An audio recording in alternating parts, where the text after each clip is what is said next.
Lectures तुम्हें मिल जाएंगे YouTube पे।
सो एनोड रेस के बारे में पढ़ाई की थी, स्टार्ट कर रहे हैं फिर से वहीं से।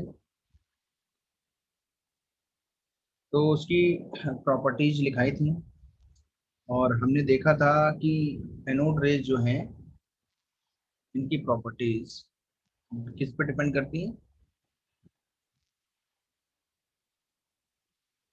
प्रॉपर्टीज ऑफ एनोड रेस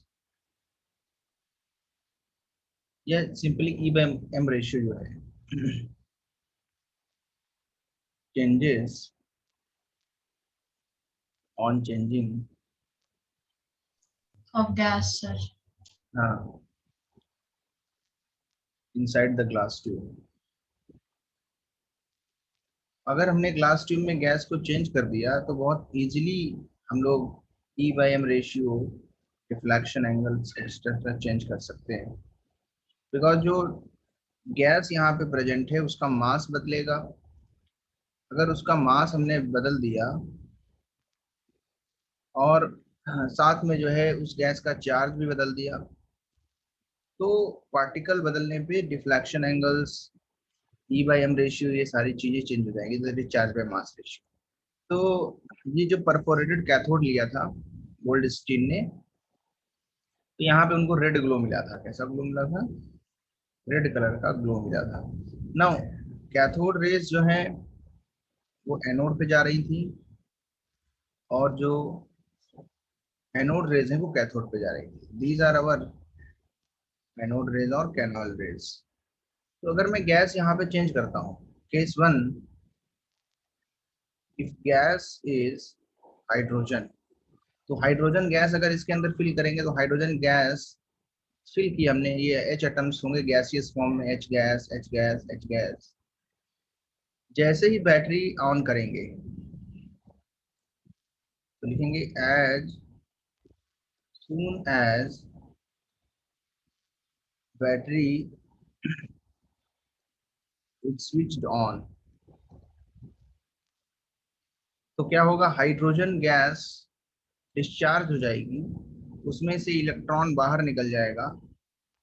ये जी जो बना है ये गैसियस फॉर्म में, इसको दिखाने के लिए। तो ये जो H प्लस होंगे यही H प्लस एनोड रे पार्टिकल्स बन करके छोटे छोटे ये हमारे H प्लस पार्टिकल्स जो हैं ये इस कैथोड की तरफ मूव करेंगे, like this, like this,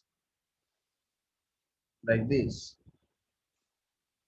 so these are our anode rays here. And जो इलेक्ट्रॉन्स हमारे पास ये वाले बचे हैं, these are our cathode rays. तो हम क्या देख रहे हैं, अगर यहाँ पे मैं चार्ज बाय मास रेशियो निकालूं charge by mass ratio of anode rays in this case क्या आएगा? चार्ज कितना है बच्चे? H प्लस पे चार्ज कितना है? ए प्लस वन। चार्ज का मतलब है +1.6 इंटू 10⁻19 कूलम्स का चार्ज। ये जो H प्लस लिखा होता है इस पे चार्ज का मतलब होता है +1 चार्ज। ये इलेक्ट्रॉन के जाने से आया है चार्ज, दैट इज +1 E। और E की वैल्यू मैंने याद कराई थी, मैग्नीट्यूड कितना है, इतने कूलम्स। ये डेटा याद रखोगे E की वैल्यू का। तो हम लोग इसको +1E जो है इसका मैग्नीट्यूड लेंगे, अगर 1E आ जाएगा। मास कितना है? अब हाइड्रोजन जो है इसमें से अगर इलेक्ट्रॉन निकाल लिया तो क्या बना? 0 इलेक्ट्रॉन, 1 प्रोटॉन, 0 न्यूट्रॉन। तो सिर्फ मास ऑफ प्रोटॉन बचा यहाँ पे, दैट इज E/mp। सिमिलरली ध्यान से देखना, इफ केस 2 में कर लो, पहले केस 2 लिख लो यार। Similarly if gas taken inside the glass tube is helium. So if we take the helium gas, then what will happen here? देखना ध्यान से। हीलियम बैटरी के वोल्टेज को 10,000 लगाने पे, हाई वोल्टेज पे कंप्लीटली डिस्चार्ज हो जाएगी, दोनों इलेक्ट्रॉन रिमूव हो जाएंगे। और ये He2+ जो है यही हमारा एनोड रे पार्टिकल बनेगा। He+2 को हम लोग और भी क्या बोलते हैं? Alpha particle. याद रखना क्या बोलते हैं इसको, इसका निक नेम क्या है? Alpha particle. हीलियम को ध्यान से देखो, 2He4 होता है, where 2 is the atomic number and 4 is the mass number. Electrons neutral atom में 2 हैं, प्रोटॉन्स भी 2 हैं, न्यूट्रॉन्स भी 2 हैं। पर जैसे ही He से He+2 बनाया था तो यहाँ पे He+2 में 2 इलेक्ट्रॉन निकाल लिए तुमने, ये बाहर कर दिए, तो क्या बचा? 0 इलेक्ट्रॉन, 2 प्रोटॉन, 2 न्यूट्रॉन। इसीलिए इस पे पॉजिटिव चार्ज प्रोटॉन्स की वजह से +2 आया। यहाँ पे देखो इलेक्ट्रॉन की वजह से -2 चार्ज आएगा, प्रोटॉन की वजह से +2, ये तो न्यूट्रल है। ओवरऑल चार्ज कितना आ रहा था? 0। बट यहाँ पे इस पे कितना आया? +2 charge. Now what is the charge on anode रे इन दिस केस? यही हमारे एनोड रे बनेंगे, यही तो हमारा कैथोड रे ही बनेगा। इलेक्ट्रॉन्स है ना, इसमें दोनों इलेक्ट्रॉन अलग अलग कैथोड रे पार्टिकल बनेंगे, cathode rays. Now charge on anode rays कितना है बच्चों, बताइए? What is the charge on anode rays here in this case? +1E और +2E? बोलो। +2E चार्ज है। मास कितना होगा? Mass of anode rays in this case, यहाँ पे एनोड रे क्या है? Alpha particle. कितना मास आएगा? मास ऑफ प्रोटॉन इंटू 2, देखो कितने प्रोटॉन है? 2। Mass of neutron into 2, but we know that mass of proton is almost equal to mass of neutron. हम यहाँ पे डेटा दे देते हैं, प्रोटॉन का मास कितने किलोग्राम्स? -27। न्यूट्रॉन का स्लाइटली मोर देन प्रोटॉन है, but this is also in this form. तो इस वैल्यू को पुट करेंगे तो क्या आएगा? So, sir, actually I had lost connection. So can you just repeat, sir? So just a little, sir, please. From which point? Yeah, from where? Sir, not sir. उतना ऊपर का समझ गया सर ये. Okay. From sir helium का जहाँ से आप समझा रहे थे. Okay. So यहाँ पे हमने देखना है, if we change the gas, okay, case 2 देखो, if we change the gas, क्या होगा? अगर हीलियम गैस ले ली तो इसका डिस्चार्ज करेंगे, क्या करेंगे? इसका डिस्चार्ज। डिस्चार्ज करने से क्या होगा? हीलियम में जो इलेक्ट्रॉन्स है वो निकल जाएंगे, और हीलियम पे जितने इलेक्ट्रॉन रिमूव करेंगे उतना ही चार्ज आएगा। मान लो इस पे 2 इलेक्ट्रॉन रिमूव किए तो इस पे +2 चार्ज आया। ये चीज मैंने तुम्हें पहले ही समझाई है। किसी एलिमेंट से जब इलेक्ट्रॉन निकाल लेते हैं जितने इलेक्ट्रॉन्स रिमूव करते हैं उतना प्लस का चार्ज आता है। किसी एलिमेंट या एटम के अंदर जब इलेक्ट्रॉन्स हम लोग डालते हैं, या वो इलेक्ट्रॉन गेन करता है, इलेक्ट्रॉन रिसीव करता है, इलेक्ट्रॉन एक्सेप्ट करता है, तो उस पर बी माइनस चार्ज आता है। -1, जितने इलेक्ट्रॉन्स वो गेन कर रहा है उतना माइनस का चार्ज आएगा। सो इलेक्ट्रॉन के एडिशन से अनायन बनता है, देखिए नेगेटिवली चार्ज पार्टिकल बनता है। इलेक्ट्रॉन के रिमूवल से पॉजिटिवली चार्ज कैटायन या पॉजिटिवली चार्ज स्पीसीज बनते हैं, जिनको हम कैटायंस बोलते हैं। कितना याद रखेंगे? तो यहाँ पे जैसे हमने हीलियम के केस में क्या किया, इसको डिस्चार्ज कराया, तो He पे +2 चार्ज आया क्योंकि 2 इलेक्ट्रॉन्स रिलीज किए। अब He+2 यहाँ पे अल्फा पार्टिकल का काम करेगा। यहाँ पे जो हमारी ग्लास ट्यूब होगी, फॉर एग्जांपल हियर, तो ये इस तरीके से बैटरी ऑन करके हमने गैस भरी थी हीलियम, He+2 बन जाएगा और इलेक्ट्रॉन्स बन जाएंगे 2। ये He+2 एनोड में बन जाएगा, इलेक्ट्रॉन्स जो है वो इस तरफ भागेंगे। ये हमें समझना है कि here anode rays are consist of alpha particles that are He+2 ions। अब आगे बढ़ते हैं। मास ऑफ एनोड रेज जो है वो कैसे निकाला जाए वो देख रहे हैं हम लोग। मास of proton plus mass of neutron, दो दो प्रोटॉन्स हैं तो 2 into mass of proton 2 into mass of neutron, ये पढ़ाया। चार्ज और इलेक्ट्रॉन देखो कैसे, चार्ज और एनोड रेज सॉरी कैसे निकाला। प्लस का 2 चार्ज है तो +2e इस पे चार्ज आएगा। +2 ये e के फॉर्म में होता है इलेक्ट्रॉन का charge. e is the magnitude of charge on electron. अगर कंप्लीट वैल्यू लिखनी है, you can write like this also. आराम से इसको देखें कैसे समझ में आ रहा है कि नहीं आ रहा है। +2e का मतलब क्या होगा, +2 इंटू 1.6 ×10⁻19 कूलम्स। लास्ट क्लास में बताया था e का मतलब क्या होता है। Now mass of anode rays निकाल लिया हमने, mp into 2 plus mn, that is, ये सबस्क्रिप्ट के अंदर लिखा हुआ है। मास of neutron, mass of proton. एक चीज तुम्हें ध्यान रखनी है, मास जो प्रोटॉन का होता है वो 1.67 10⁻27 kilograms, mass of neutron 1.675 10⁻27 kilograms, almost equal, you can say this is almost equal to each other। तो mn की वैल्यू को हम लोग रिप्लेस कर देंगे mp से, फाइनल जो मास है वो 4 mp आ जाएगा। अब बोलो चार्ज अपॉन मास रेशियो क्या आएगा हियर, बोलो। अल्फा पार्टिकल जो एनोड रेज है ना यहाँ पे, इन दिस केस कितना चार्ज था, what was the charge on the alpha particle, can you tell me? 2e +2। 2e magnitude में रखेंगे तो 2e रख देंगे वैल्यू। एंड हमेशा मैग्नीट्यूड जो होता है पॉजिटिव ही होता है, तो वही पॉजिटिव वैल्यू रखेंगे, नेगेटिव होगा उसको पॉजिटिव बना के रखना है। मास कितना है 4 mp, सॉल्व कर लिया कितना आया, इसका E/2 mp आया है, और इसका कितना आया देखो E/mp, समझ रहे हो ना। Yes sir. तो दोनों में डिफरेंस है कि नहीं, क्या चार्ज बाय मास रेशियो बदल गया कि नहीं। तो we can say that on changing the gas inside the, on changing the gas inside the glass tube or discharge tube, E/m ratio, that is charge by mass ratio, actually will be changed।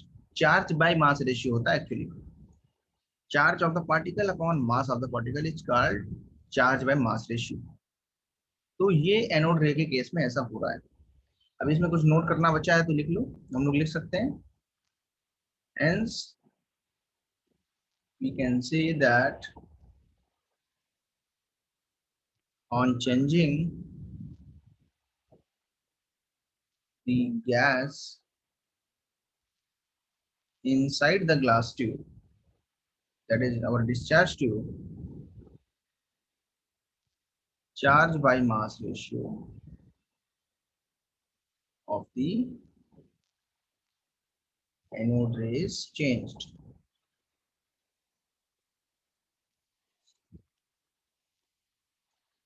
Okay, सो हम लोग easily बोल सकते हैं कि जो anode raise हैं, ये all the anode rays can not be the fundamental particle of the matter. भाई एनोड रे हमारी क्या क्या हो सकती हैं? लाइटेस्ट एनोड रे क्या होगा बताओ? सबसे स्मॉलेस्ट एनोड रे क्या होगा? Hydrogen ion. Yes, proton, that is hydrogen ion. H plus, that is proton, है ना? और इससे बड़े बड़े क्या हो सकते हैं? हीलियम प्लस, Ne प्लस, है ना? कोई भी गैसियस आयंस इसमें फिल करे हों, गैसेस फिल करी उनके जो आयंस बनेंगे वो सारे के सारे एनोड रेज होंगे। तो these are not fundamental particles, only proton is the fundamental particle. So proton जो है, जिसको पीस लिखते हैं, सिर्फ वही क्या है? फंडामेंटल है। फंडामेंटल का मतलब ये होता है कि मीन्स मैटर जो है इस पार्टिकल से मिलके बना है। जो भी फंडामेंटल होगा, जैसे इलेक्ट्रॉन है, प्रोटॉन है, न्यूट्रॉन है, आगे चल के न्यूट्रॉन भी आने वाला है, ये इसका मतलब है। So proton is the fundamental particle of the matter. Electron और प्रोटॉन दो अभी तुमने पता कर लिया। तो अल्फा पार्टिकल जो है वो फंडामेंटल नहीं है। एनोड रे में तो अल्फा पार्टिकल भी हो सकता है, अगर हीलियम गैस ले लें। सर तो तो सर फिर फंडामेंटल कौन सा होगा फिर? फंडामेंटल है इलेक्ट्रॉन और दूसरा है एनोड रे में प्रोटॉन। ओके, एक से ज्यादा फंडामेंटल पार्टिकल भी हो सकते हैं, ऐसा नहीं कि एक ही होता है। मतलब जो हमारा मैटर है वो इलेक्ट्रॉन, प्रोटॉन, एक्सेट्रा इन चीजों से मिलकर बना है। अभी दो तुमने सीखे, इलेक्ट्रॉन लास्ट क्लास में, प्रोटॉन अभी लास्ट क्लास में बताया था। Electron is the fundamental, no proton is the fundamental. कोई पूछे क्या अल्फा पार्टिकल फंडामेंटल है क्या, तो क्या बोलोगे? बोलो,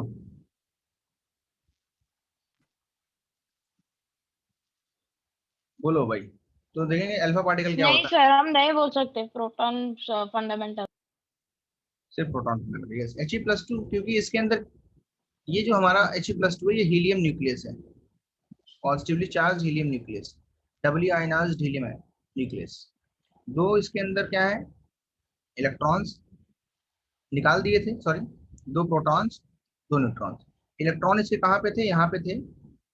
दोनों इलेक्ट्रॉन्स को निकाल दिया तो ये शेल वैकेंट हो गया, इसको हटा दो। This is our helium nucleus. Now अगर पूरा हीलियम न्यूक्लियस फंडामेंटल हो तो हमारा हर एक एलिमेंट के अंदर ये प्रेजेंट होना चाहिए। लेकिन अगर मैं लिथियम की ही बात कर लूं, क्या होता है? 3 लिथियम 7।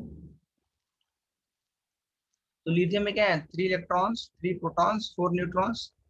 इसमें तो इसका कॉम्बिनेशन नहीं मिलेगा।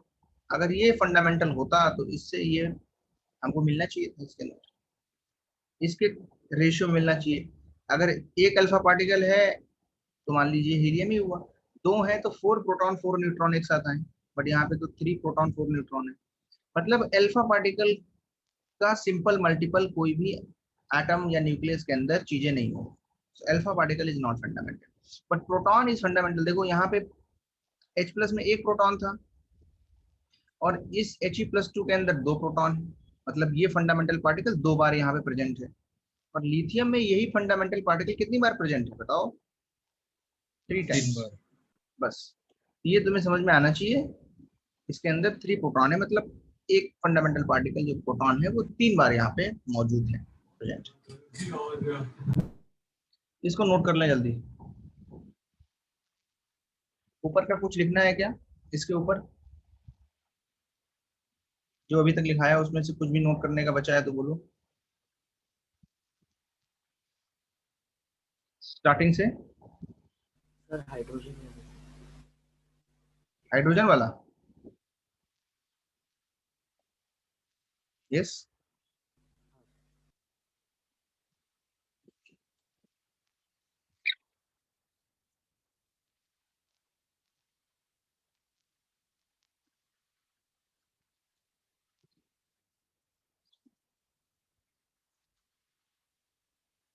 ओके,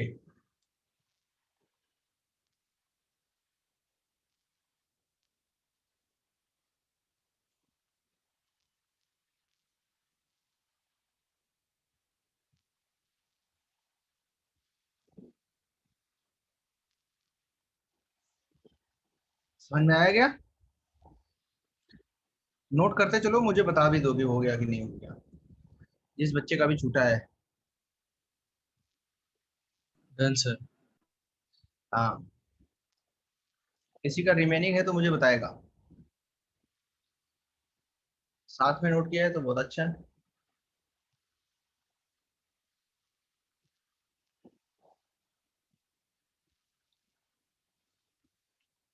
ओके, तो हमने ये एनोड रेस को कंप्लीट कर लिया। एनोड रेस के अंदर तुम्हें इतनी प्रॉपर्टीज पढ़नी है, बाकी एनोड रेस के अंदर ज्यादा इंपॉर्टेंस है नहीं ऐसी कुछ चीजों की। ठीक है,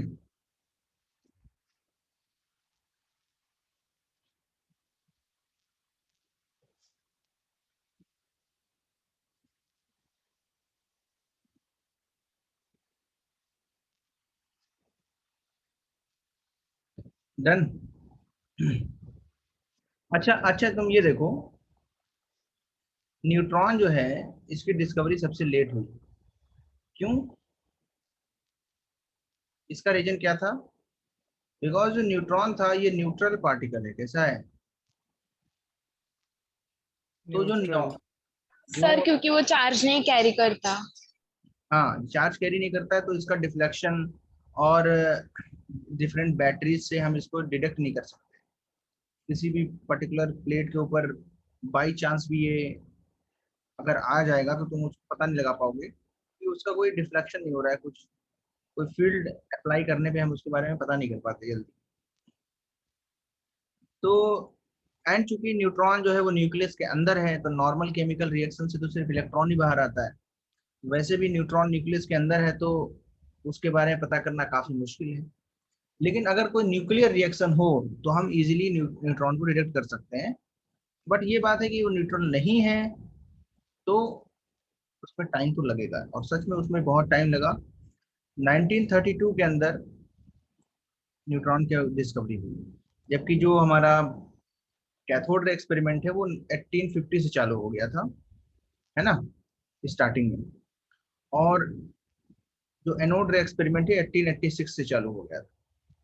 कैथोड रे से जो इलेक्ट्रॉन निकला वो 1890 में नाम आया, और एनोड रे से जो प्रोटॉन निकला वो 19 के आसपास नाम आया। पंचम 1910 के आसपास एक्चुअली आ गया था। फिर रदरफोर्ड ने उसका अल्फा पार्टिकल एक्सपेरिमेंट किया और भी चीजें बताई। ओवरऑल न्यूट्रॉन जो है वो 1932 में ही डिस्कवर हुआ, और इसको जो डिस्कवर किया वो जेम्स चैडविक ने किया है। जेम्स चैडविक ये साइंटिस्ट हैं। इन्होंने इसको कैसे डिस्कवर किया? एक न्यूक्लियर रिएक्शन। कैसे डिस्कवर किया इसको? एक न्यूक्लियर रिएक्शन कराई। उन्होंने क्या कराया, बेरिलियम जो है, beryllium 4 beryllium 9 alkaline earth metal है ये, है ना, अल्कलाइन अर्थ मेटल। 4 इसके पास इलेक्ट्रॉन्स हैं, 4 प्रोटॉन्स हैं और 5 न्यूट्रॉन्स। इसके ऊपर अल्फा पार्टिकल्स की बम्बार्डमेंट कराई। अल्फा पार्टिकल क्या होते हैं? 2He4 लेकिन He+2 वाले, इसको बोलते हैं अल्फा पार्टिकल। इलेक्ट्रॉन नहीं होते इसमें, इट्स अ हीलियम न्यूक्लियस। क्या है ये? हीलियम का न्यूक्लियस है। हाँ, सिर्फ न्यूक्लियस। इलेक्ट्रॉन्स इसमें रिमूव कर लिए, खोखला कर दिया इसको। इसका जो शेल था, इसको जो कवर था इलेक्ट्रॉन्स का, उसको हटा दिया, सिर्फ अंदर न्यूक्लियस बचा। समझ रहे हो? और इसको इसके ऊपर फास्ट स्पीड के साथ बम्बार्ड कराया गया, है ना। इसके ऊपर बहुत फास्ट स्पीड से कोलाइड कराया गया, दैट इज कॉल्ड बम्बार्डिंग। उस बम्बार्डिंग से क्या हुआ, एक नया न्यूक्लियस बना। व्हेन टू एलिमेंट्स कंबाइन करते हैं और एक नया एलिमेंट बने तो उसको हम क्या बोलते हैं? Nuclear fusion reaction. और साथ में एक न्यूट्रल पार्टिकल निकला जो कि फोटोग्राफिक प्लेट को खराब कर देता है, उसको अफेक्ट कर देता है।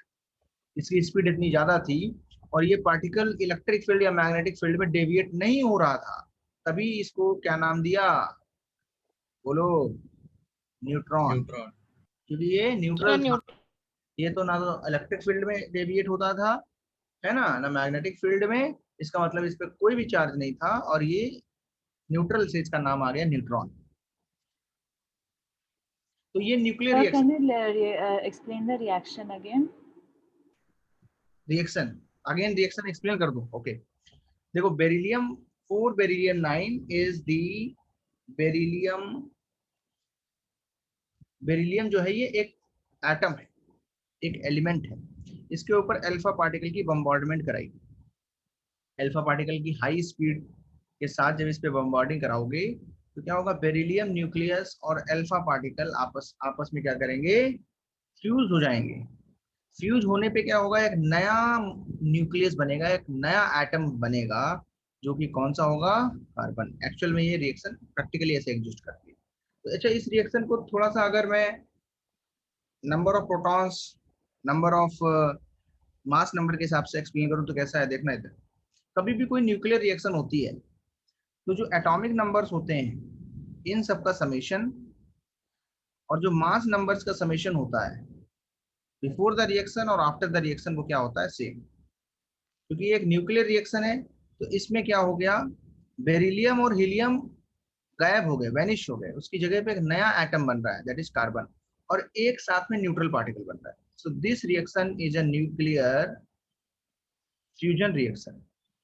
हाँ इसमें पार्टिकल एक एक्स्ट्रा बन रहा है, दैट्स इट, बट न्यूक्लियस जो है वो हमारे पास सिर्फ यहाँ पे एक ही बना। दो न्यूक्लियस को जोड़ के, फ्यूजन मतलब होता है एडिशन, जोड़ देना, उससे कार्बन बना। अच्छा ये नीचे वाले जो एटॉमिक नंबर्स हैं इनको तुम ऐड करो, देखो कितने आते हैं। 4 + 2 कितना हुआ, 6। इधर भी कितना हुआ, 6 + 0 6। ऊपर का ऐड करो मास नंबर्स, 9 + 4 13, और उधर ऐड करो कितना हुआ, 12 + 1 13। तो ये हमारा बैलेंस होना चाहिए एक न्यूक्लियर रिएक्शन के अंदर। जो बॉक्सेस में लिखे हैं वो, ये वाला जो ऊपर का होता है ये होता है मास नंबर, जो नीचे होता है इसको बोलते हैं हम एटॉमिक नंबर।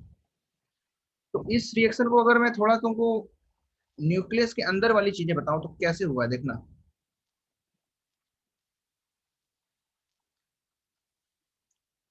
एक बेरिलियम की शीट ली, ठीक है, बहुत पतली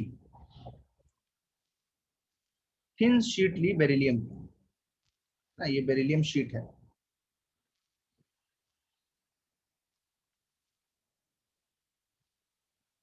तो हमने क्या करा, इसके ऊपर अल्फा पार्टिकल्स बहुत फास्ट स्पीड के साथ बम्बार्ड कराए। तो अल्फा पार्टिकल क्या कर रहे हैं, इस बेरिलियम के अंदर अगर मैं इसको जूम आउट करूं तो क्या होगा, यहाँ पे बेरिलियम न्यूक्लियस होंगे, ये बेरिलियम होगा, इसके अंदर 4 प्रोटॉन्स 5 न्यूट्रॉन्स, और इसके बाहर 2 शेल होंगी, उनमें इलेक्ट्रॉन्स होते हैं। अंदर वाली शेल नंबर 1 में 2 इलेक्ट्रॉन, बाहर वाली शेल में भी 2 इलेक्ट्रॉन। अब अल्फा पार्टिकल जो है इतना फास्ट है, और एक नहीं है, लॉट ऑफ अल्फा पार्टिकल्स। कुछ तो यहां से निकल जाएंगे, वो कोई प्रॉब्लम क्रिएट नहीं करेंगे, उससे न्यूक्लियर रिएक्शन नहीं होगी। लेकिन कुछ अल्फा पार्टिकल्स इस न्यूक्लियस को हिट कर देंगे, और जब ये न्यूक्लियस से हिट होंगे अल्फा पार्टिकल, तो इनमें न्यूक्लियस और न्यूक्लियस के बीच रिएक्शन हो जाएगी। 4 प्रोटॉन 5 न्यूट्रॉन, और प्लस यहाँ पे जो अल्फा पार्टिकल है उसके पास 2 प्रोटॉन और 2 न्यूट्रॉन। इसके रिएक्शन से एक नया न्यूक्लियस बन रहा है, जिसके अंदर क्या है, 6 प्रोटॉन 6 न्यूट्रॉन, और एक न्यूट्रिनो जो हमारा न्यूट्रॉन है, वो एक न्यूट्रल पार्टिकल की के जैसा, या एक्चुअली न्यूट्रल पार्टिकल है, वो नया पार्टिकल था actually that time, it was a new particle, जो पहले नहीं नोन था 1932 में, तब उसकी डिस्कवरी हुई। ये तुम्हें याद रखना है, it is reaction between the nucleus, that's why it is called nuclear reaction. ये नॉर्मल केमिकल रिएक्शन नहीं है जिसमें बॉन्ड बनते हैं और ओल्ड बॉन्ड ब्रेक होते हैं, है ना। ये न्यूक्लियस के बीच के रिएक्शन है, it's not that much common. इसको कराने के लिए स्पेशल टेक्निक की यूज पड़ती है।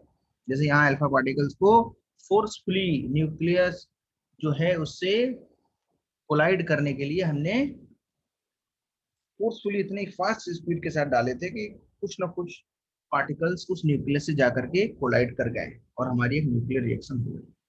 So this is called a nuclear fusion reaction. तो न्यूक्लियर केमिस्ट्री जो है आगे पढ़ने को मिलेगा तुम्हें, केमिस्ट्री और फिजिक्स दोनों में। फर्स्ट ऑर्डर काइनेटिक्स होती है, इसके लिए काफी टाइम है अभी, you have to wait for 1 year only, next year तुम्हें पढ़ने को मिलेगा। जल्दी से नोट करें इसको, पहले रिएक्शन नोट करें फिर एक दो लाइन लिखाऊंगा मैं। So this is a nuclear reaction, याद रखा बस। इसमें न्यूक्लियस ही चेंज हो गया, बेरिलियम गायब हो गया इस दुनिया से, बेरिलियम गायब हो गया। कितना वाला? जो रिएक्ट किया इसमें, जिनके बीच में कोलिजन हुआ वो वाले। सर ये 4p और 5n ये है ना अपना बेरिलियम है ना? हाँ बेरिलियम है ना, ये बेरिलियम है, बेरिलियम न्यूक्लियस।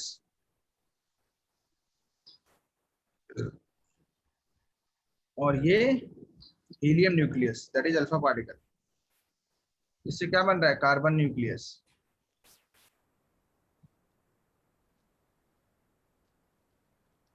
तो याद सर रखो और समझे। हाँ बोलो बोलो, बोलते रहो। सर ये जो अल्फा पार्टिकल है वो बेरिलियम शीट के ऊपर बॉम्बार्ड किए गए, लेकिन उतना फोर्स और स्पीड कहाँ से आया कि उनको बॉम्बार्ड करने को? अल्फा पार्टिकल गन होती है ना, अल्फा पार्टिकल को मैकेनिकली इतनी तेज स्पीड से फेंकते हैं। उसके लिए बहुत तरीके हैं।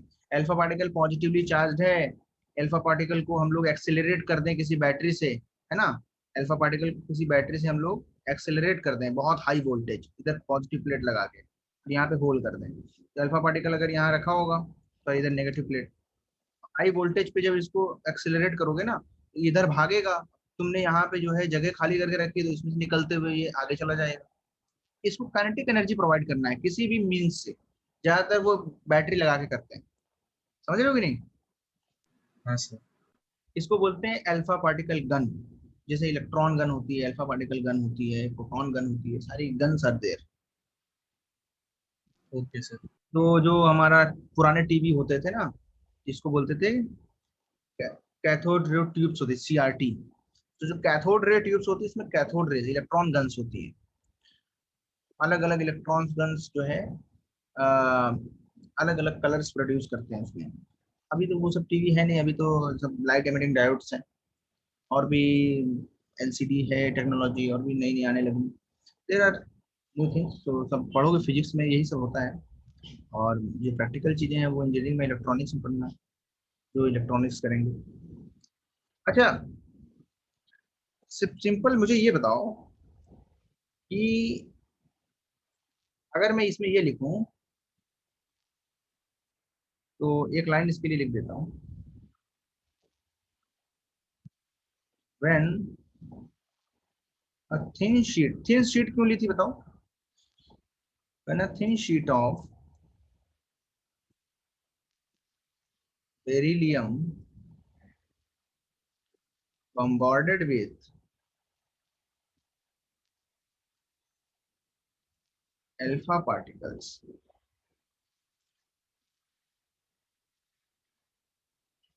then along with carbon, electrically, along with carbon, and electrically neutral particle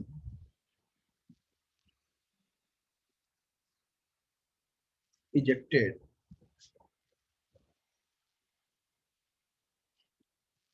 which has mass slightly more than proton से। कितना मास ज्यादा था इसका? थोड़ा सा। ये sir no, yes sir. which is called neutron. बस इतने ही लिखना है और कुछ नहीं, बाकी समझाया है जो, दैट्स सफिशिएंट। बस तुम्हें इतना समझना है कि यस मुझे ये सर पता। कार्बन के बाद क्या लिखा है? कार्बन के बाद क्या लिखना है? विद कार्बन कॉमन लगाओ, एंड इलेक्ट्रिकली न्यूट्रल पार्टिकल। ठीक है, an electrically neutral particle emitted or ejected which has mass slightly more than proton। कितने उसको जेम्स चैडविक ने नाम दे दिया न्यूट्रॉन। सिंपल। भाई उन्होंने डिस्कवरी की तो उनका नाम देने के लिए भी उनके पास ऑप्शन था। प्रोटॉन इलेक्ट्रॉन था ना, तो वो जो वर्ड्स थे उसी के अकॉर्डिंग उसको भी न्यूट्रॉन दे दिया। न्यूट्रल है और इसी को नाम दिया न्यूट्रॉन। तो जो न्यूट्रॉन है वो भी क्या है, फंडामेंटल पार्टिकल है, एक्सेप्ट हाइड्रोजन का प्रोटियम आइसोटोप, उसमें न्यूट्रॉन नहीं होता है। उसको छोड़ के बाकी हर जगह neutron is the fundamental particle. Electron proton तो सब में ही लिखेंगे हेंस, या ऐसे लिख लो स्टार मार्क करके, इलेक्ट्रॉन और कौन सा, proton and neutron are the fundamental particles. ये ऊपरी तौर पे हैं फंडामेंटल पार्टिकल्स 12th लेवल पे। तुम थोड़ा फिजिक्स में पढ़ोगे, केमिस्ट्री में कहीं पे है, थोड़ा मॉडर्न फिजिक्स में है। आजकल बहुत सारे फंडामेंटल पार्टिकल्स नए नए आ गए हैं। हम लोग जो सब एटॉमिक पार्टिकल्स हैं, जो सब न्यूक्लियर पार्टिकल्स हैं, उनके अंदर भी पार्टिकल्स की बात करते हैं, लेकिन वो हमारे इस चैप्टर के सिलेबस में नहीं है, तो उसको यहाँ डिस्कस नहीं करेंगे। हमने याद रखना है कि केमिस्ट्री के अकॉर्डिंग 3 पार्टिकल ही सफिशिएंट है, electron, proton and neutron. Nuclear physics जब पढ़ोगे वहां पे तुम्हें ये पढ़ना है। हायर क्लासेस में जाओगे तो आगे और भी सारी चीजें पढ़ सकते हो। If you are interested in physics then you can opt that ना। हमारे जो काम की चीज है वो सिर्फ इतनी है कि इलेक्ट्रॉन, प्रोटॉन्स और न्यूट्रॉन्स।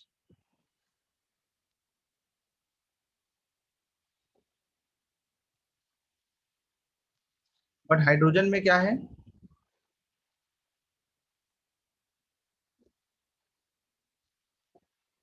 1H1 वाले में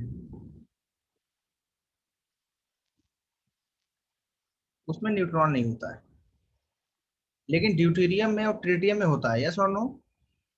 यस सर। दोनों के हमने आइसोटोप बताए थे। हाइड्रोजन के 3 आइसोटोप होते हैं। एक होता है प्रोटियम, जिसको बोलते हैं 1H1 या H1, और दूसरा है ड्यूटेरियम 1H2, और तीसरा है ट्रिटियम 1H3। बस दैट्स इट, इतने ही समझना है।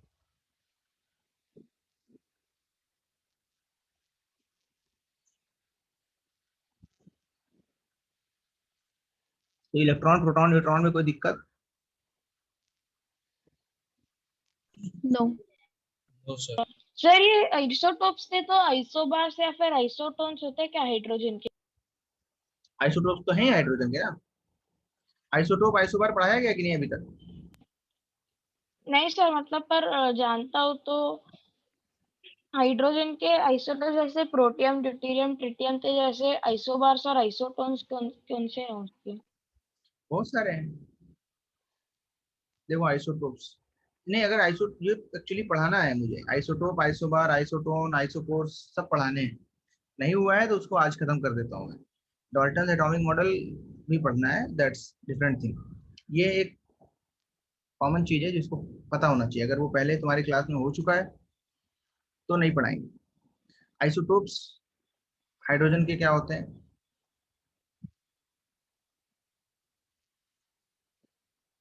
ड्यूटेरियम और sir pro yes sir. Protium, deuterium, tritium. देखो ये एटॉमिक नंबर सब में सेम है, सेम ही एलिमेंट है, ये हाइड्रोजन ही है। These are all 3 are hydrogens, पर नंबर ऑफ न्यूट्रॉन्स के डिफरेंट होने की वजह से इनका जो मास नंबर है वो बदल गया। आइसोटोप की डेफिनेशन क्या होती है, बोलो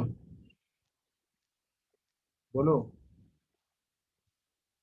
atoms of the same element. Same element होगा तो उसका एटॉमिक नंबर सेम होगा। which have what, different mass number, or in other term different number of protons, are called isotopes. इसको दूसरी डेफिनेशन एक लिख सकते हो, atoms which have same atomic number, दूसरे वर्ड्स में, and different mass number। ये ऐसी डेफिनेशंस क्लास में अभी तक नहीं लिखाई है क्या? ये हो गया है? सर 10th में था सर, 9th में भी शायद से था। हाँ तो फिर हम लोग 5 मिनट में इसको देख लेंगे अगर है, क्योंकि हमें आइसोस्टर्स भी बताना है। तो असाइनमेंट जो मैं दूंगा उसमें आइसोस्टर्स भी है, you have to know about the isosters also. ठीक है। यस हाँ, सर। अभी तक कोई असाइनमेंट नहीं मिला है क्या? हम्म।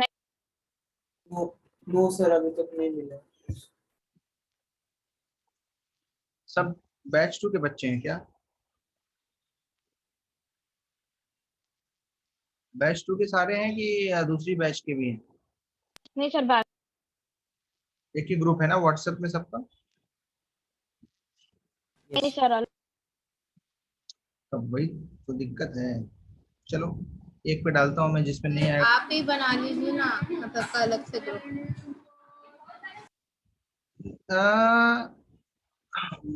यस ऐसा तो है, बट देखो पहले मुझे समझने दो थोड़ा।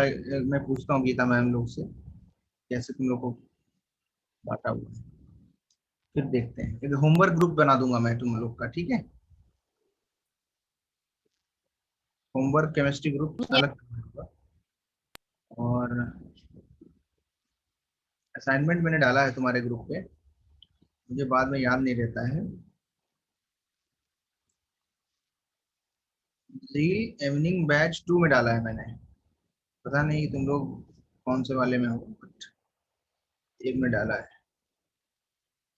उस असाइनमेंट को तुम्हें अटेम्प्ट करना है, नेक्स्ट क्लास में सबमिट भी करना है। इंटी बैच 2 वाले भी इसमें है क्या? जिस ग्रुप का नाम है इंटी बैच 2 वो भी है क्या इसमें? यानी बच्चा, हाँ, इंटीग्रेटेड बैच 2 ऐसे नाम से कोई बच्चा है क्या? नहीं सर। और अब तक सिर्फ 2 ही बैच बने हैं, उसमें सभी टीचर्स और स्टूडेंट मिक्स हैं। आप पर्टिकुलर हम लोगों का बना लीजिए फिजिक्स करके। अब सर उसमें ये डालिए। होमवर्क करना है सर? नहीं, हाँ होमवर्क करना है। होमवर्क का ग्रुप का आईडी में डालता हूँ शाम तक। नहीं सर, कब तक देना है, कौन से करने हैं, वैसे पूछ रही हूँ सर। हाँ हाँ वो भी अभी अभी क्लास के बाद में मैं बताऊंगा कौन सा करना है, ठीक है? क्लास के बाद तक देखते हैं कितना हो पाए, ठीक है? बताऊंगा। Yes.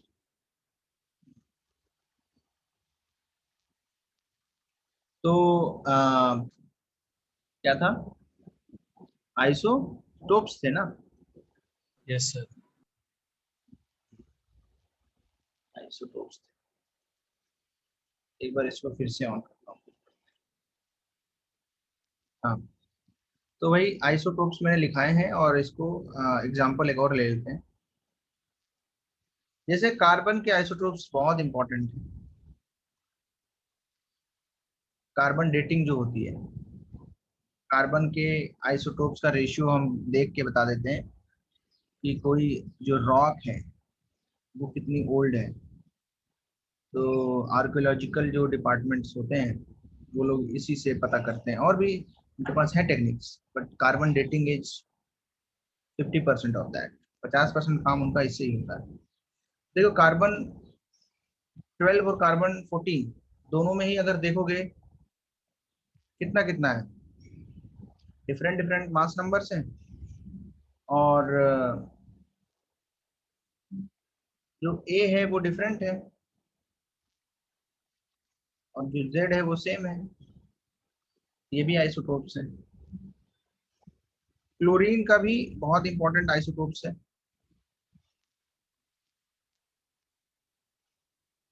These are the two isotopes of chlorine.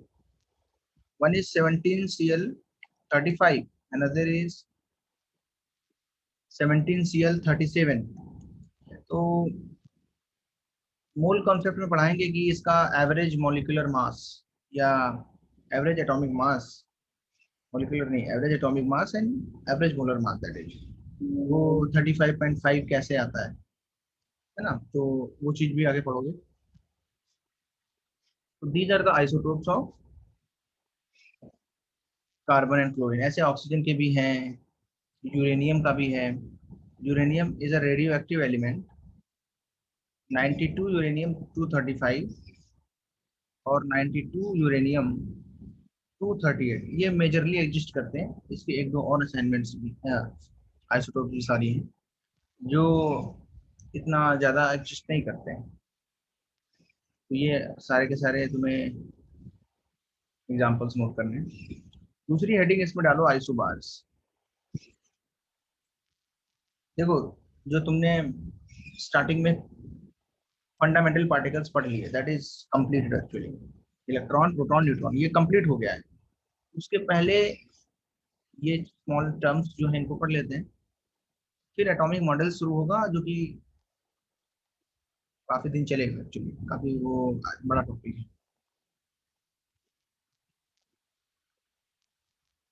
ठीक है, आइसोबार्स क्या होते हैं कोई बताएगा?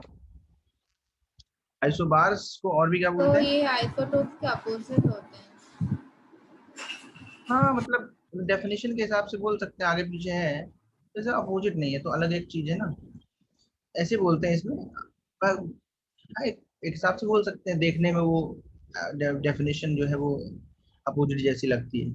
आइसोबार्स क्या होते हैं? इसकी जो मेन डेफिनेशन वो ये है, एटम्स ऑफ डिफरेंट एलिमेंट। क्या है? Atoms of different element which have, ये कहाँ चला गया जो मैंने लिखा था? क्या लिखा था यार? Isobars and isobaric species. आ गया, चलो अभी समझ लो। हाँ अच्छा ये बताओ,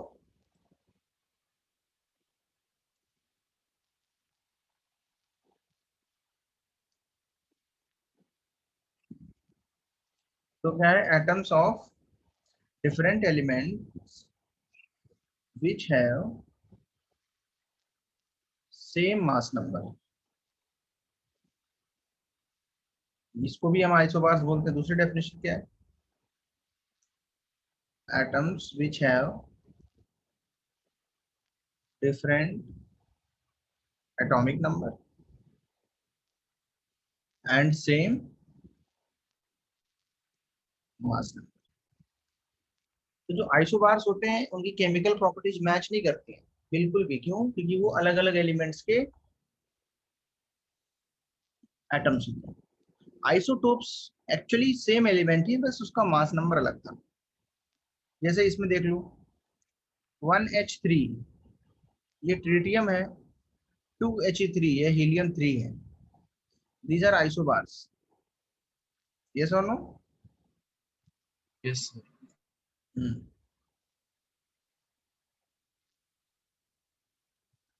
तो ये भी याद रखना तुम्हें। ऐसे ही कैल्शियम अगर देखें तो 20 कैल्शियम 40 ये अल्कलाइन अर्थ मेटल है, और जो आर्गन है ये इनर्ट गैस। ये लेकिन आइसोटोप्स है, सॉरी आइसोबार्स। आइसोबार्स में क्या देख रहे हो? दिस मास नंबर सेम है, लेकिन जो Z है डिफरेंट। समझ में आया? Yes sir. नहीं सर, ये वाला पार्ट देखो सुनो सुनो, डेफिनेशन क्या है? जिनमें मास नंबर वो डिफरेंट हो। डिफरेंट है कि नहीं पहले बताओ? Mass number, atomic number, yes sir. Atomic number क्या होना चाहिए? डिफरेंट। डिफरेंट है नहीं है? Z1 है, Z2 है। इसके अंदर जो मास नंबर है वो सेम है कि नहीं दोनों में? अगर ये फुलफिल हो रही है क्राइटेरिया जो यहाँ पे लिखा है, तो उनको हम क्या बोलते हैं? आइसोबार्स। क्या बोलते हैं उनको? आइसोबार्स। जिनका सेम जो है एटॉमिक मास हो उनको बोलते हैं आइसोबार्स। यस इस तरीके से कैल्शियम और आर्गन गैस में भी देख लो, 20 कैल्शियम 40, 18 आर्गन 40। यहाँ पे देखो Z की वैल्यू डिफरेंट, लेकिन A की वैल्यूज क्या है, सेम है। A की वैल्यूज क्या है इसमें, सेम वैल्यूज है। So these are called isobars. Isobars में केमिकल प्रॉपर्टीज जो है डिफरेंट होती हैं। उसमें केमिकल प्रॉपर्टीज बिल्कुल ही डिफरेंट हो सकते हैं क्योंकि वो एलिमेंट ही अलग है। These are different elements, these are not same elements. तीसरा है आइसोटोन्स। तो यहाँ पे लिखेंगे atoms which have same number of neutrons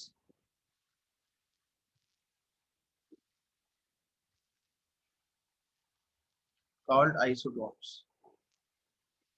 और इनका दूसरा नाम क्या है, आइसोटोनिक स्पीसीज। आइसोटोन्स और आइसोटोनिक स्पीसीज। एटम्स मैंने लिखा है यहाँ पे, कई बार वो कैटायंस के फॉर्म में भी दे सकते हैं, तब भी हम आइसोटोनिक बोलेंगे। आइसोटोनिक में और कोई क्राइटेरिया नहीं है, सिर्फ एक ही क्राइटेरिया है। वो क्राइटेरिया क्या है कि नंबर ऑफ न्यूट्रॉन्स जो है वो सेम होने चाहिए। If number of neutrons are same then we will call it isotones. क्या हम बोलेंगे इनको, आइसोटोन्स बोलेंगे।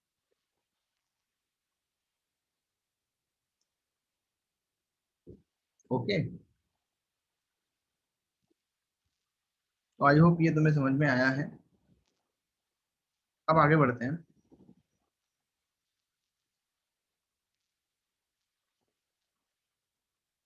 एग्जाम्पल्स करते हैं इसको।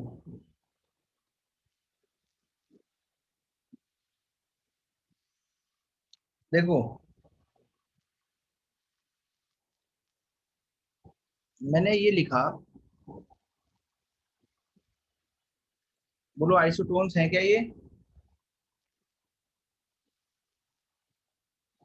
Are they isotones? No, sir, they are not. No, sir. कैसे निकालते हैं बच्चे, देखना। एक फॉर्मूला पढ़ा होगा तुमने, Sir, they are. पढ़ा है कि नहीं पढ़ा है, बोलो। हाँ सर, याद आ रहा है थोड़ा। Yes, sir. याद है, अच्छा पहले का पढ़ा है ना। इसको बोलते हैं mass number equal to atomic number plus number of neutrons. क्योंकि मास नंबर एक टर्म है, इसको कहाँ से लाया गया है, इसको यहाँ से लाया गया है। एटॉमिक नंबर क्या होते हैं, number of protons plus neutrons. Protons और न्यूट्रॉन्स का जो समेशन होता है उसी को हम क्या बोलते हैं एटम में, मास नंबर। किसी भी एटम या स्पीशीज के अंदर जो नंबर ऑफ प्रोटॉन्स और न्यूट्रॉन्स का समेशन है उसको भी बोलते हैं मास नंबर।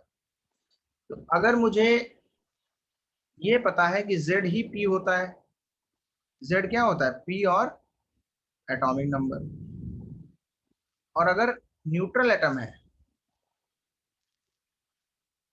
अगर एटम पे कोई चार्ज नहीं है, कोई भी इलेक्ट्रॉन उसने गेन नहीं किया है, तो Z इक्वल टू E भी होता है। तो हम लोग लिख सकते हैं neutral atom Z equal to E equal to P। सब सेम है, ये जितना एटॉमिक नंबर है उतने ही प्रोटॉन उतने ही इलेक्ट्रॉन। लेकिन न्यूट्रॉन क्या होते हैं, ये A वाली वैल्यू से Z वाली वैल्यू को माइनस करके आ जाते हैं। तो 3 - 1 कितना आएगा, बोलो 3 - 1 कितना आएगा, 2। इसमें बताओ A की वैल्यू कितनी है, 2. Z की वैल्यू कितनी है, 4। तो N की वैल्यू कितनी आएगी, A माइनस Z मतलब 4 - 2, 2 ही आएगी ना। तो बताओ न्यूट्रॉन दोनों जगह कितने हैं, how many neutrons are there, 2। Yes. तो ये कैसे हो जाएंगे फिर, ये क्या हो जाएंगे हमारे आइसोटोन्स। आइसोटोन्स। ऐसे समझना है। A माइनस Z वाला जिसको नहीं आता था वो लिख लेगा, A वाला सॉरी, जो ये अपना ए माइनस जेड वाला भूल गया था जो, वो भी लिख ले। Not a big problem. For example कभी कभी लोग 9th 10th का भूल जाते हैं, तो वो याद रखेंगे।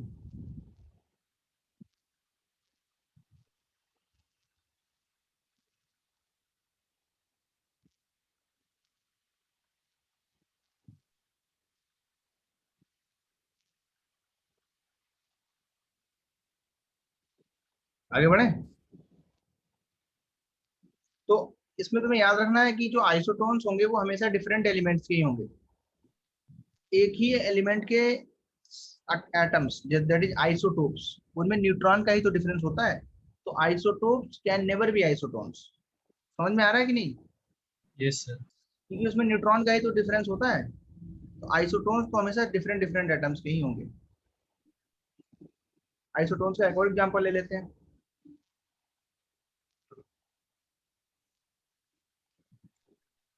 नाइट्रोजन का एक 15 आइसोटोप भी होता है।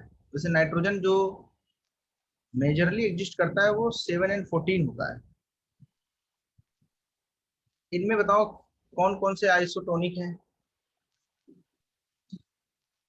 विच आर आइसोटोनिक? All three.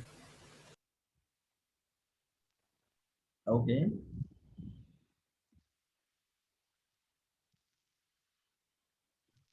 तो देखिए यहाँ पे जो नंबर, ऑल 3 सर। यही तो फॉर्मूला है हमारे पास, सिंपल सा एक। यस और नो? किसी को दिक्कत तो नहीं आ रही 8 नंबर निकालने में? These are all are isotonic.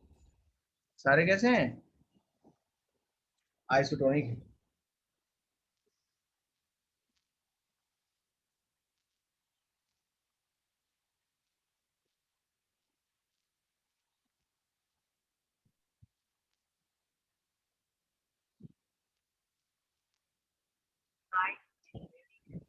आगे बढ़ा दूं?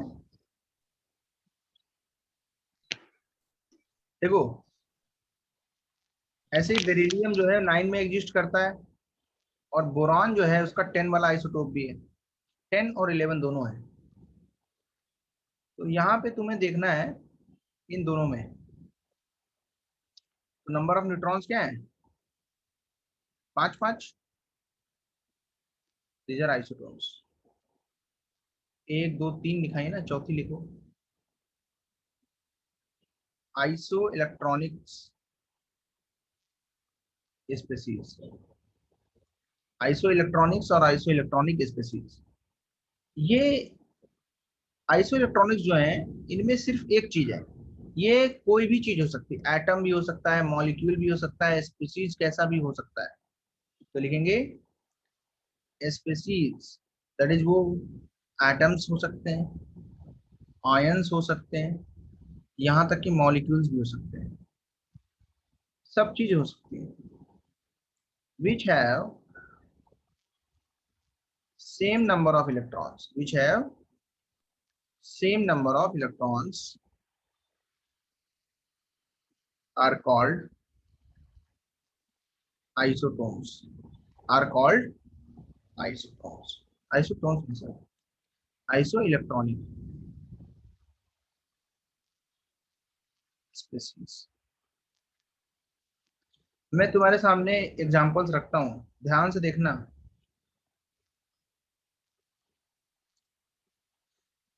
अच्छा, न्यूट्रल एटम्स तो सिर्फ आइसोटोप्स ही आइसो इलेक्ट्रॉनिक हो सकते हैं। यस और नो? बोलो बच्चों। हाँ, समझ में आ रहा है ना मेरी बात? इसमें भी 6 इलेक्ट्रॉन, इसमें भी 6 electron. These are isotopes as well as isoelectronic. Yes sir, समझ आ। हाँ, इसमें कोई बड़ी बात नहीं है। बड़ी बात यहाँ पे है आयंस पे।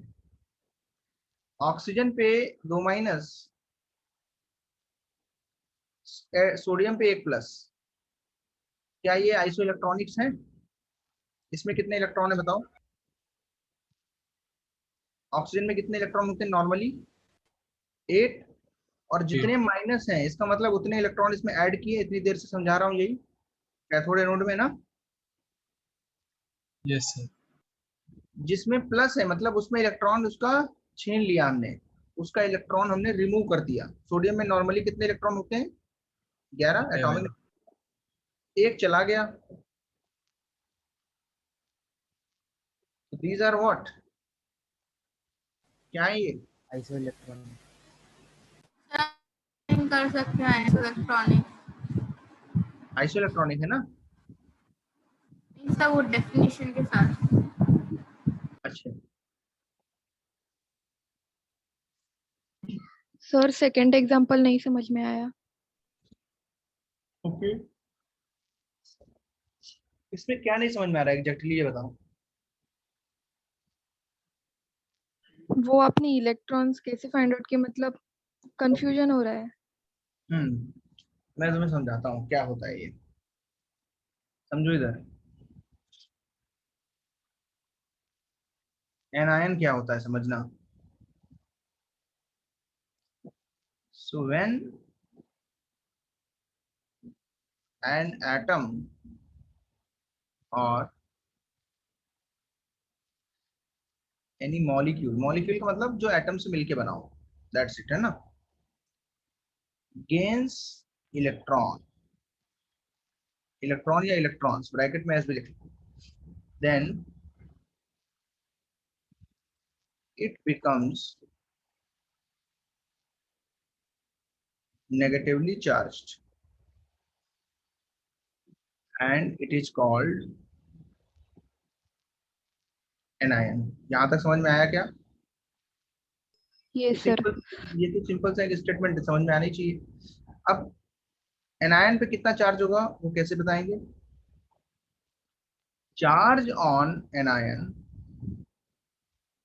is equal to number of electrons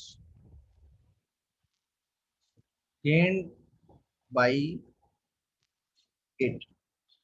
its parent atom और मॉलिक्यूल। मतलब अगर एक न्यूट्रल एटम था, उसने इलेक्ट्रॉन जितने गेन किए उस पर उतना ही चार्ज आएगा। मान लो ऑक्सीजन है, कितना माइनस चार्ज आएगा इस पे बताओ? कितने इलेक्ट्रॉन गेन कर रहा है ऑक्सीजन? 2। एक यहाँ पे जो ये वाला एग्जांपल दिया उसको भी भूल जाओ, ऊपर वाला यहाँ पे एक गेन कर रहा है, कितना माइनस आएगा? यस, एक 1। आएगा। अगर इसने 2 गेन किए होते तो कितना माइनस आता? 2। माइनस। अगर O माइनस ने एक इलेक्ट्रॉन गेन किया होता तो इस पे कितना आएगा? बोलो, जो नया बनेगा 2 आएगा ना। एक 2। पहले से था, एक हमने और दे दिया उसको। क्या ये तीनों एग्जांपल समझ में आए? जल्दी बोलो भाई। Yes sir. हाँ, यस। Yes, देखो sir. अभी मान लो ऑक्सीजन के पास पहले इलेक्ट्रॉन कितने थे? ऑक्सीजन कितना होता है? 8। और इसने एक इलेक्ट्रॉन यहाँ पे और दिया तो कितने इलेक्ट्रॉन हुए यहाँ पे? 9। इसको देख के डायरेक्ट कैसे यस। बताओ कितने हैं? 8 पहले से थे, कितने एक्स्ट्रा आए? एक आया, 9 हुए कि नहीं? इसके पास पहले से कितने थे? 8, नए कितने आए? टोटल कितने हुए? 10। 10। हाँ, इसके पास यहाँ पे पहले कितने थे? 9 थे। देखो 9 है कि नहीं? एक और दिया, यस। हुए 10। जितने इलेक्ट्रॉन्स गेन करता है उतना ही चार्ज आता है। कितने लोग को समझ में आ गया ये कॉन्सेप्ट? अभी जल्दी बोलो, आ गया? सर मुझे आ गया। आया समझ में। समझा सर। यस। कैटायन देखो क्या होता है। कैटायन क्या होता है? पॉजिटिवली चार्ज होता है। व्हेन एन एटम और molecule releases electron, then it becomes positively charged and it is called,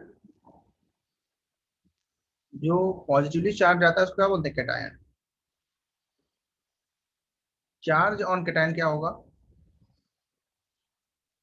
positive होगा।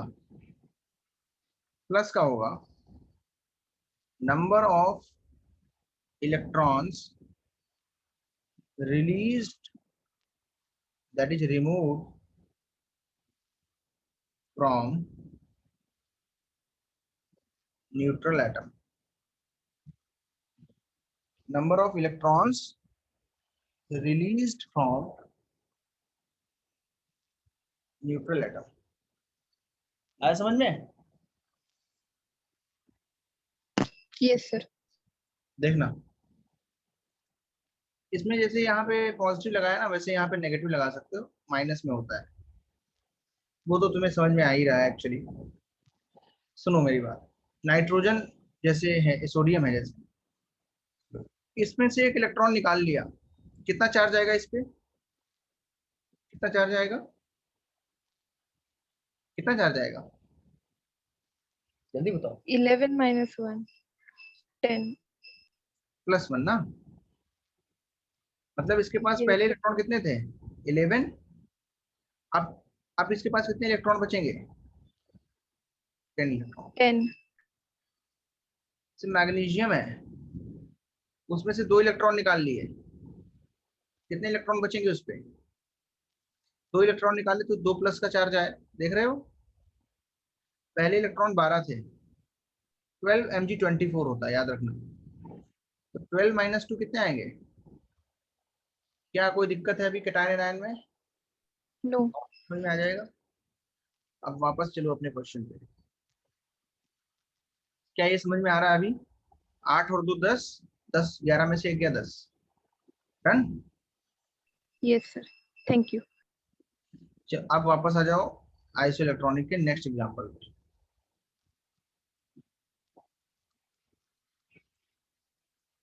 तो हम एक ही पीरियड के एलिमेंट्स को ले करके उनका आयनाइजेशन या उनमें इलेक्ट्रॉन डाल के, these all are iso electronics.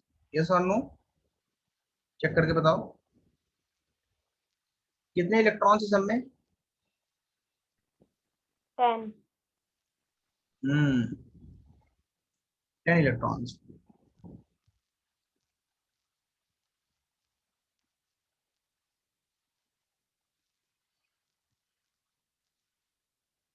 ये किसको बोल रहे हो? ये तो वेटिंग रूम में हो गया तुम अर्जुन। नहीं सर, वो समझ में नहीं आया मुझे वो कौन सा नहीं समझ में? वो एनाइन का आपने बताया ना सर। तो नेट समझाऊं क्या? एनाइन का एग्जाम्पल, हाँ सर, ये वो वाला सर। तुम्हारा आवाज जो है वो बैकग्राउंड का ज्यादा आ रहा है। कमेंट बॉक्स में लिखो कौन सा समझाना है। ये एनायन का समझाना है क्या अर्जुन?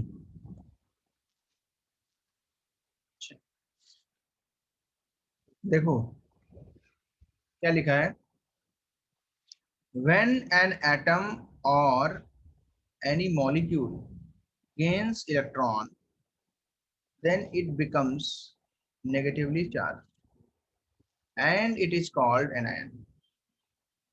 यहाँ तो समझ में आ रहा है? किसी एटम और मॉलिक्यूल में जब इलेक्ट्रॉन को ऐड करते हैं तो वो एनायन बन जाता है। यस और नो? जैसे ऑक्सीजन में इलेक्ट्रॉन डाला, उसका एग्जांपल, ऑक्सीजन में इलेक्ट्रॉन को ऐड किया तो वो O पे-1 बन गया। ऑक्सीजन में 2 इलेक्ट्रॉन डाला तो उस पर 2 माइनस आया।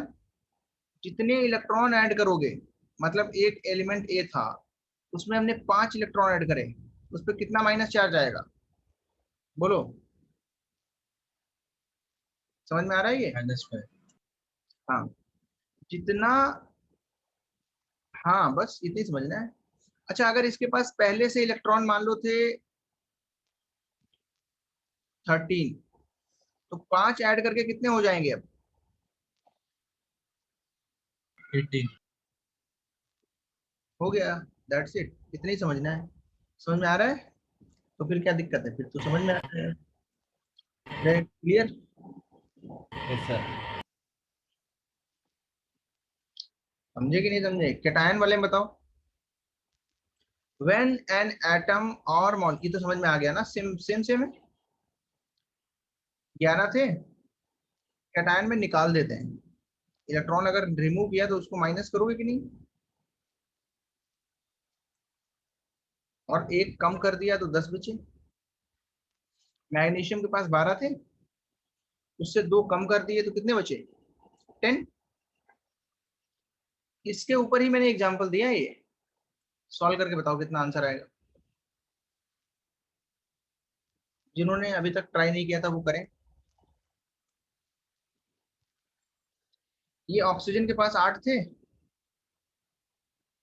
10 इलेक्ट्रॉन, 9 थे। सबको एटॉमिक नंबर याद है? एटॉमिक नंबर 30 तक याद करके आना नेक्स्ट क्लास में, है ना? सर पीरियोडिक टेबल, मुझे याद है सर। Very good. नियॉन के तो 10 होते ही हैं। सब में 10 इलेक्ट्रॉन है कि नहीं है? Yes sir. Yes, sir. All are isoelectronics. एक और एग्जांपल लेता हूं मैं।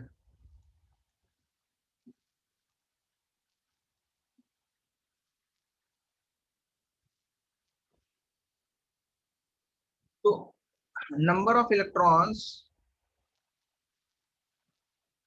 या protons in a molecule,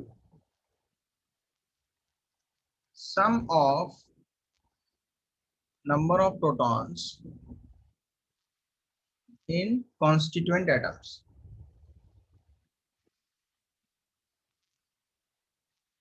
similarly number of electrons क्या होगा? Sum of electrons in constituent atoms। Very good. In a molecule. ये बेसिक्स अगर तुम्हें आएंगे तो आगे समझना आसान होगा। जो आगे आने वाला है that is very much depend on this.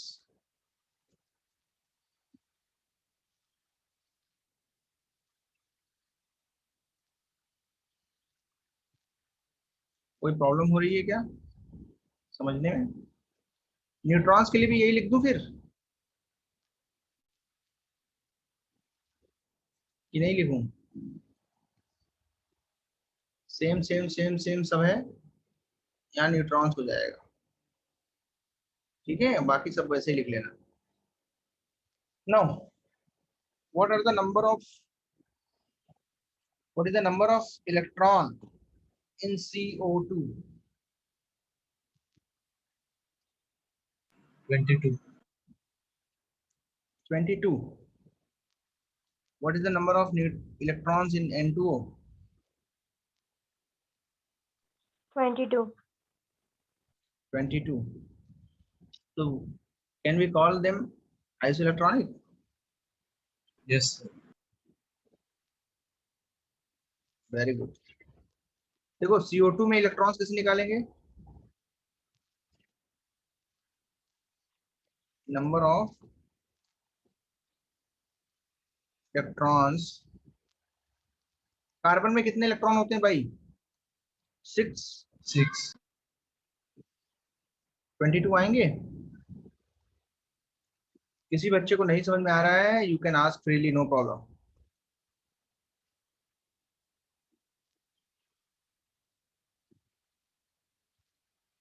Can we call them isoelectronics?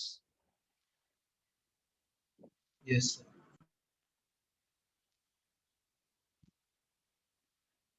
Note करो, जल्दी नोट करो, देर नहीं करो।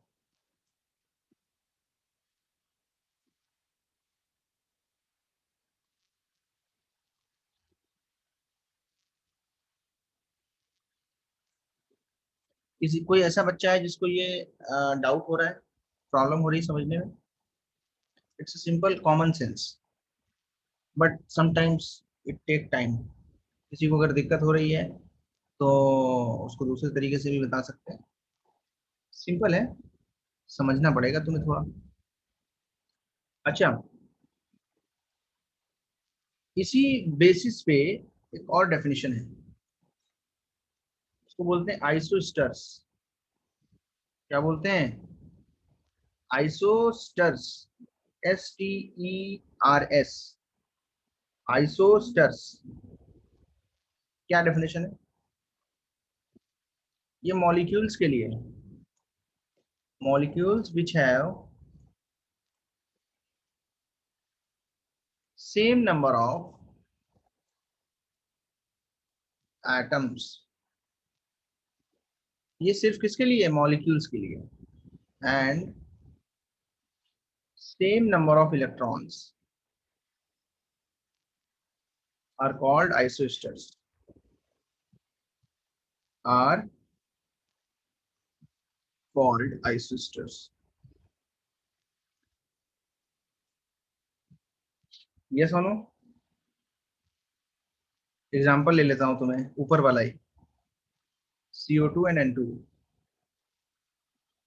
क्या ये आइसोस्टर्स हैं? डेफिनेशन पढ़ के बताओ।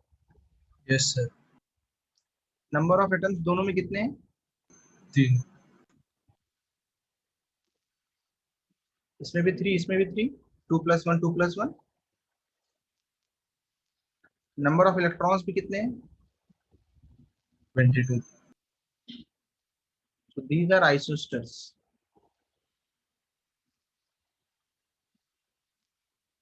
एक और एग्जांपल ले लेता हूं तुम लोग के लिए, lot of examples actually.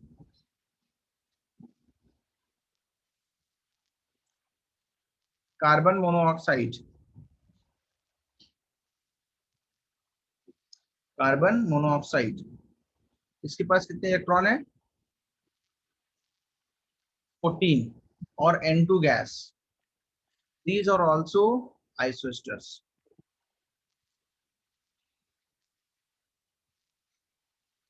Atoms दो दो हैं, इलेक्ट्रॉन्स। सर आप फिर से डेफिनेशन दिखाएंगे क्या? यस, डेफिनेशन देखो क्या लिखा है। Molecules which have same number of atoms and same number of electrons are called isosters. दोनों कंडीशन एक साथ फुलफिल होनी चाहिए गाइस। किसी बच्चे को दोनों कंडीशन एक साथ दिमाग में नहीं जा रही है तो वो मुझे बताएगा। एक साथ, at a time, simultaneously, both of these conditions should be followed। What is the condition? First, number of atoms should be same। What is the second condition? Number of electrons should be same। It's pretty much clear here। इस book का मैं book भेज दूं, बताओ तुम लोग को। मेरे पास स्टेट बुक बोर्ड की बुक भी है, I have that in PDF format. इसका नाम है स्ट्रक्चर ऑफ एटम। इस चैप्टर का नाम क्या है? Structure of atom. Sir atomic atomic structure, atomic structure भी हो सकता है। दोनों ही नाम इसके सही है, कोई गलत थोड़ा ना नाम है। Atomic structure, structure but just matter of English. इसमें वैसे लिखा है, इसमें वैसे लिख दिया। इसलिए तो होशियार हुई, तुम समझ जाओगे किसका नाम क्या है। बुक खोल के तो देखो एक बार, एवरीथिंग विल बी देयर। है ना सही बात?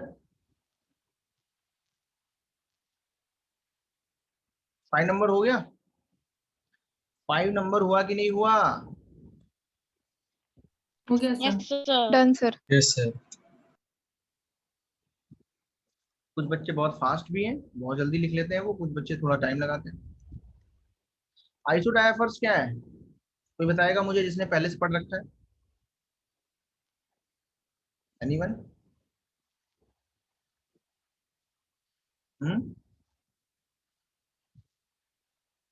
बोलो। जिसमें नंबर ऑफ प्रोटॉन्स और नंबर ऑफ न्यूट्रॉन्स, इनका जो डिफरेंस है वो सेम हो। दैट इज न्यूट्रॉन्स और प्रोटॉन्स का डिफरेंस अगर सेम है तो that is called आइसोडायफर्स। Atoms having same difference between number of neutrons, that is neutrons, and protons are called isodiapers।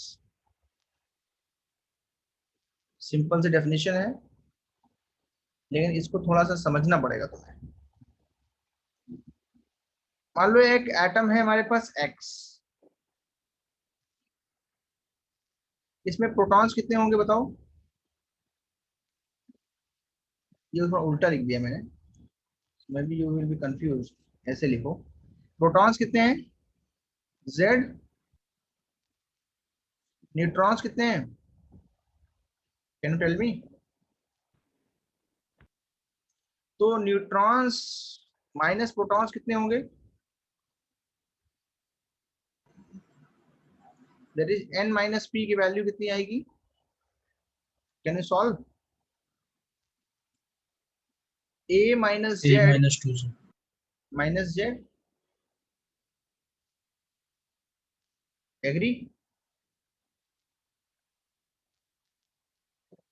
बोलो, क्या यही डिफरेंस आएगा क्या? n माइनस p निकाल लो या a माइनस 2z निकाल लो, दैट इज सिमिलर थिंग। सो हम इसके एग्जांपल्स तुम्हारे सामने रख रहे हैं, ध्यान से देखना और कोशिश करना आंसर्स देने की।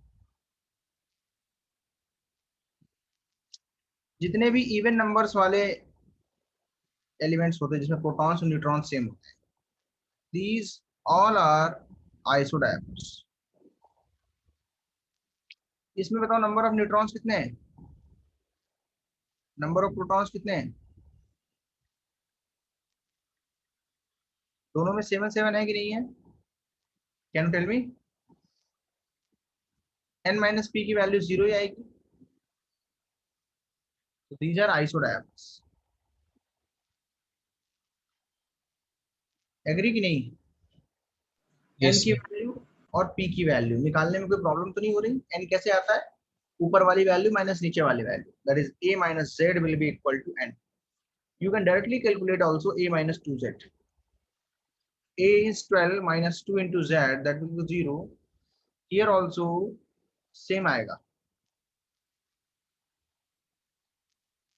More examples are there. बहुत सारे examples you can take. Helium और लिथियम, तो ये सॉरी ट्रिटियम और लिथियम। ट्रिटियम के अंदर प्रोटॉन कितने हैं? 1, न्यूट्रॉन कितने हैं? 2, n माइनस पी कितना आएगा? 1। यहाँ पे देखो प्रोटॉन्स कितने हैं? 3, न्यूट्रॉन्स कितने हैं? 4, n माइनस पी कितना आएगा? 1। These are also isodiapers.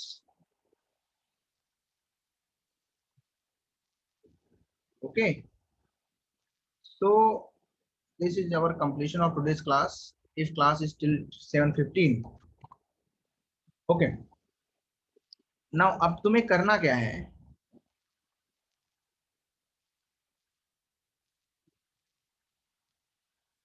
तुम्हें लेक्चर 2 की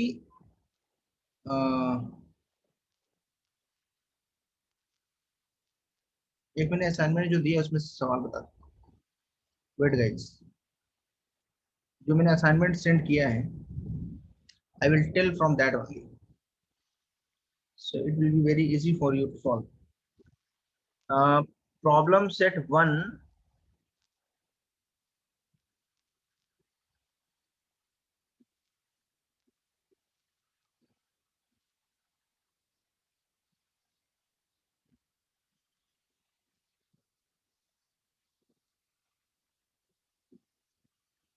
Okay.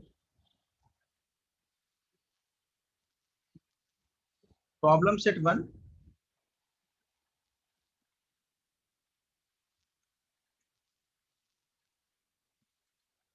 और प्रॉब्लम सेट 2, दोनों के क्वेश्चंस करने 2020, 44 क्वेश्चंस। कर लोगे?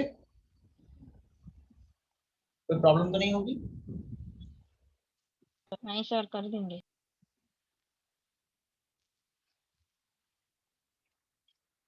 सर करके सबमिट कहाँ करना है? हाँ, सबमिशन के लिए ग्रुप का एक लिंक भेज रहा हूँ मैं, और नेक्स्ट क्लास से पहले तक सबमिट करना है, before next class. Next class कब है अकॉर्डिंग टाइम टेबल? इस वीक में नहीं है क्या? तो थर्सडे को है। तो you have the time till Thursday.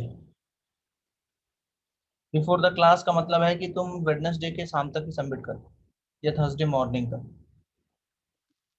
Okay, there are not one liner questions are there. You will take half an hour only for this 44 questions. Sir हमको क्वेश्चंस भी लिखना है नोटबुक में. No, you have to only give the hint and answer only. If there is a question in which you have to solve, थोड़ा solve कर लेना उसको, थोड़ा उसमें पेन चला लेना. बाकी है कि लिख देना ऐसा होता है. That's why answer is this. बस you have to write only answers with little explanation, not very much. Okay? इसके बाद क्लास है कि नहीं बताओ पहले. हाँ? Is there any class after this class? No? No, sir. End करेंगे. चलो बाय बाय. नेक्स्ट क्लास में. Okay bye bye.